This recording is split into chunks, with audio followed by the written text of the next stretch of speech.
Jonas Vingegaard's Vuelta just got ruined by Visma after this.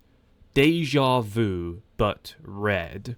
Let's start with a bold statement. Team Visma, Lisa Bike, has perfected the art of betraying their own leader at the worst possible times. If this were a university course, it would be called Advanced Sabotage Tactics 401, and the final exam would be staged somewhere between the Alps and the Pyrenees, where Jonas Vingegaard sits alone staring down a 20-kilometre climb and wondering why his teammates are either in the bus, in the doctor's office, or off the front chasing Strava KOMs. The tragedy has repeated itself so many times that it's starting to feel like cycling's equivalent of Groundhog Day. First, in the Tour de France, where the Visma crew decided the best way to protect their fragile Danish prince was to, not protect him at all. Remember that stage? After stage of chaotic positioning, capped off with the infamous crash where Jonas was trapped behind everyone like a forgotten IKEA lamp in the back of the team car. Now, the curse has spread to Spain. The 2025 Vuelta a España was supposed to be the redemption arc, the happy ending, the quote, "Don't worry Jonas, we've got your back this time" moment. Except, plot twist, they don't, because one of the most important engines of the team, Victor Campenaerts, has just abandoned the race with illness. That's right, Jonas is once again facing the final decisive week of a Grand Tour without the cavalry that he was promised. And it's starting to look less like bad luck and more like a company policy at Visma HQ. The Campenaerts catastrophe. Let's get the facts straight. Victor Campenaerts, the Belgian powerhouse, breakaway king, what monster, and the kind of rider you want in the trenches when things get ugly, has been forced to withdraw from the Vuelta due to an illness. The official statement from the team sounded like the standard copy and paste corporate apology. Quote, "Unfortunately, Victor Campenaerts will not start stage 16 of La Vuelta today after falling ill." Notice how cold and clinical that is. Quote, "unfortunately," like they just misplaced him. No, Visma, you didn't just lose a water bottle. You lost one of the very few riders keeping your team relevant in the flat stages. You lost a guy who could drag Jonas into the mountains without him burning 600 unnecessary watts fighting for position. You lost a rider who, let's be honest, was one of the last remaining excuses for why Vingegaard might still have a chance against Pogacar's UAE squad. Campenaerts himself added a line that could be read as either genuinely sad or deeply sarcastic, depending on how much you want to read into it. Quote, "I was feeling really good, so it's frustrating to leave the race like this." Translation, I was on fire, but sure, let's make Jonas suffer alone again, why not? And then there's the bitter cherry on top. Campenaerts abandoned right after the rest day. Because if there's one thing cycling loves more than irony, it's cruel timing. He had 2 full weeks of racing in his legs. The final week of the Vuelta loomed like a crazy moment that everyone needed to achieve, and he just had to get sick then.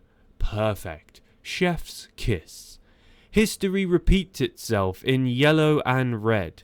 This isn't the first time Jonas Vingegaard has been betrayed by Visma's collective brain trust. Flashback to July in the Tour de France. Visma started the race with enough star power to light up the Champs Élysées. The whole squad on paper, this was a dream team. In practice, it turned into a slapstick comedy routine. The lowest moment came, and it was when Vingegaard was involved in a crash and found himself chasing back alone, while his supposed bodyguards were blissfully pedalling up the road, as if Jonas had suddenly transformed into Tadej Pogacar and didn't need their help. The aftermath was so bad it even forced fans and commentators to question if Visma was, deliberately sabotaging their guy. Tadej made comments on it, cycling legends made comments on it. It was crazy because other teams just couldn't even believe that Jonas's support group were racing on the front to win the stage. Now, in the Vuelta, we are seeing the sequel. Instead of tactical blunders, it's health issues. Instead of leaving Jonas on the road, they're leaving him in a weakened team bus. Different flavour, same result. Jonas Vingegaard entering crunch time without the support that he does need. And for the second time in 6 months, cycling fans around the world are screaming into their TVs, how does this keep happening to the same guy? First his wife's going on that he needs to quit cycling and come and be a dad. Now the team he's being paid millions to cycle with can't even support him properly. The illness excuse. Let's pause for a second. Okay, illness does happen. I understand that. Riders get sick and Victor Campenaerts probably is too sick to actually compete. It's part of the sport. And I can tell you now that if he was remotely even healthy or could still actually help Jonas, Visma would definitely make him still do it. But you know what's not part of the sport? The absolute uncanny consistency with which these disasters happen to Jonas Vingegaard specifically. Victor Campenaerts didn't just wake up sick on some random stage in February at the UAE Tour. He didn't just abandon an early season training camp. No, he fell ill at the exact moment Jonas needed him most. This is the universe's way of telling us that Visma's internal rider health management is about as effective as a paper umbrella in a hurricane. Other teams seem to manage just fine. UAE keeps wrapped up in a bubble and fed like a Michelin star team. Ineos practically ran a hospital ward back in the Froome era and still got him to the start line healthy. But Visma, nope.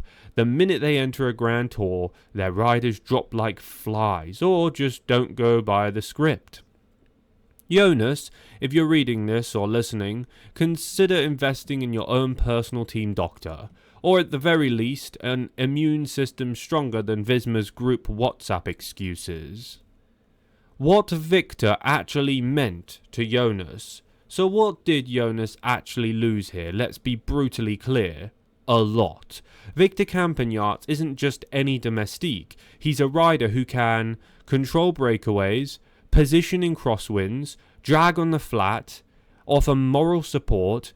Losing him is like Pogačar suddenly losing Marc Soler or Adam Yates. It's not race ending on its own, but it's massively increasing the difficulty level.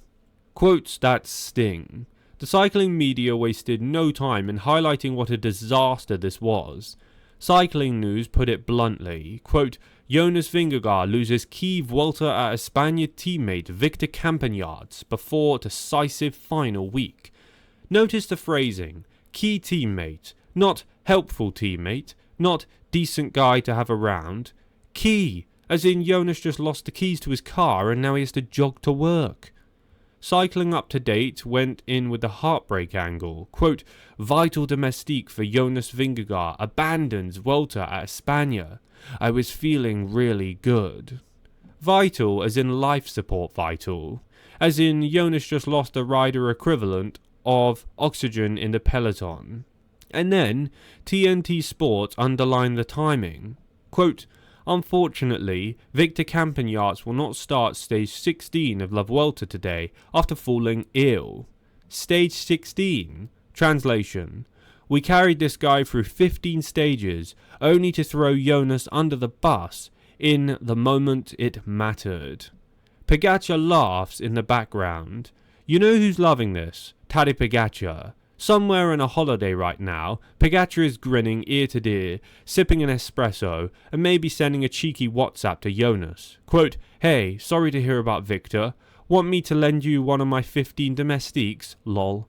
Because let's be real, UAE Team Emirates doesn't have this problem. Pogačar shows up to a Grand Tour with an army. Almeida, Ayuso, Adam Yates, Marc Soler, and the list goes on. If one of them sneezes, there are still 5 others ready to pull 400 watts for the next 2 hours. Yeah, this isn't good for Jonas, but I still think he's going to win, and I don't think Almeida's going to get the better of him. I just can't see that happening. What's your opinion? Comment down below what you think in the comment section below, and leave a like on today's video for good luck. Now guys, just wanted to say before we finish today, if you are new to this channel, hit the subscribe button down below. That way you'll be updated and kept up to date with my latest videos in the cycling world, cycling news, cycling drama, and cycling results, all on one channel here at Cycling 101.